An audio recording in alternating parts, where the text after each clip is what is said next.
I will talk about how can you find shots on your app. We're going to figure out the solution or know how you can do that on your app.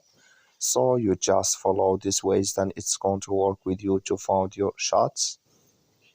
So all you have to do, so you just go here, you go down here, you click here on trips down here. When you just click here on trips, so then it's going to take you to this list. It's going to show for you like this.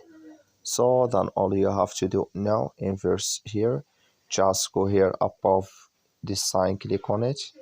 So then here in this list, it's going to show for you all shots you have. Like you see here, I have no shots yet, but if you have it, it's going to show for you here in this list on your app. So that's all you have to do to find your trips. That's all. I wish you I get it. Thank you for your watching. Don't forget to support us by liking, subscribe.